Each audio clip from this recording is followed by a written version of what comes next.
Oh, hello. I didn't see you there. Welcome to this special edition of Cosplay Corner with Blaine. It's that holiday season when magic's in the air and elves come out to play. And I think we can all agree that there's nothing more special than imagining the elves from Lord of the Rings as Santa's little helpers. So today we're going to be building the elf crown of Thranduil, the elf king. Oh, it's hot in this fire.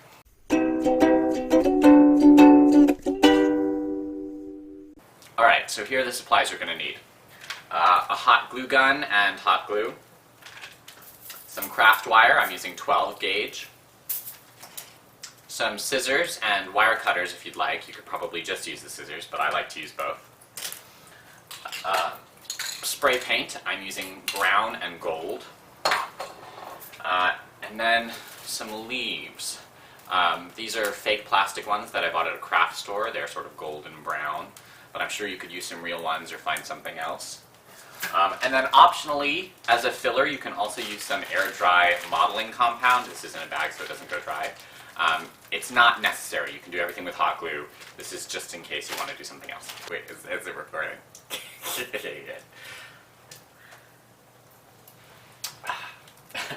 So the first thing you're going to do is you're going to take your wire and you're going to cut out two rather long pieces. So maybe this long, however that is, maybe 2 feet, let's say. And you're going to wrap it around your head. You might need someone's help to do this, especially if you have a lot of hair. Wrap it around your head. Do the bottom piece first. This is one long piece. And loop it around the ear and the bottom area of your head, around the base of the skull. And bend it around your ear, which is how you get, as you can see, this bend right here. That's what's going to secure it on my ear. Make sure you have a lot of the extra coming off. Down here, you'll see how much extra I have on this bottom piece. And then once it's on your ear, pick an ending point and fold the wire back. And then take that wire and wrap it around. You can see I did that on this side. I folded the wire back and then I wrapped it around to strengthen it. The second piece of wire, you're going to attach right where it attaches onto your ear, right where it holds on your ear. And you're going to fold that around and do the same thing, folding it around both pieces of wire so that it rests higher on the skull. Okay, and this is about what you'll start to see.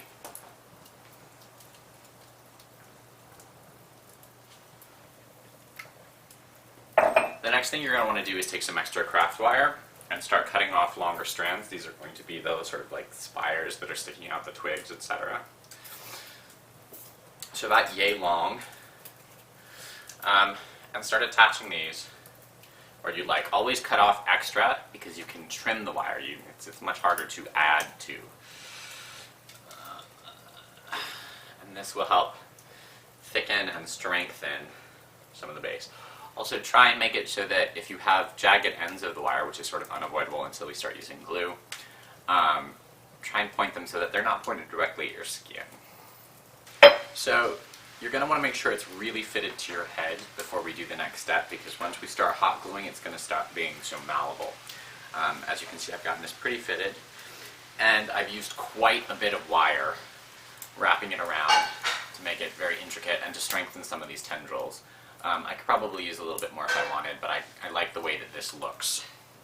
You can see I've got 1, 2, 3, 4, 5, 6, 7, 8, 9 branches, and these 2 smaller ones both come out a little bit so that you see sort of a progression.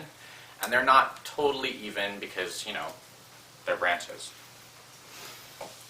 What we're going to do is we're going to take our hot glue and we're going to start filling in areas to make it thicker and create some filler and some designs. This is where I said you could optionally use a dry molding compound or some kind of clay or something to fill it.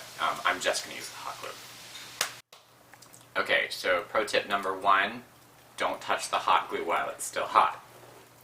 Pro tip number 2, as you can see it's starting to fill in a bit. What we're going to want to do is we're going to want to make it thicker at the base of these branches so that it thins out to just the wire, which is not hard. Okay, pro tip number 3, you're going to get a lot of what I call spider webs. When you pull the glue away, little strands of it will remain. Don't worry about them. Let it dry, and then just pluck them out. They come right off. It's not a concern.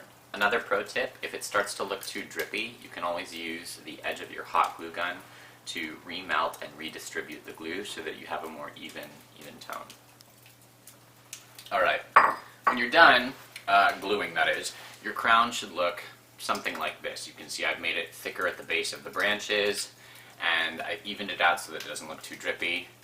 And I've reformed it just to make sure it absolutely fits on my head and that it's not too heavy so that it falls off. The next step is to spray paint it. We're going to use brown and gold, and we're going to spray from a distance very lightly and let it dry with about 2 or 3 coats. Your crown should be spray painted now. I used a bit more brown on the inside because I like that look there, but it's mostly gold on the outside. And you can see that it gives a really cool metallic but still sort of woodsy effect. The next step is to start adding your leaves and or flowers. So I've taken these big suckers and I'm cutting smaller pieces and I'm going to hot glue them onto the inside of the crown. What did Pippin do when he got drunk? What? He began to feel merry. Oh, wow.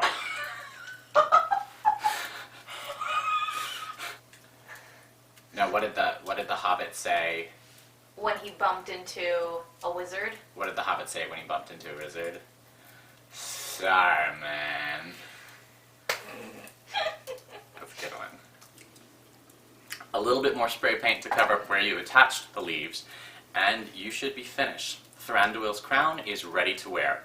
Remember, if anyone asks where you got that awesome crown, tell them, Geeks Out. That doesn't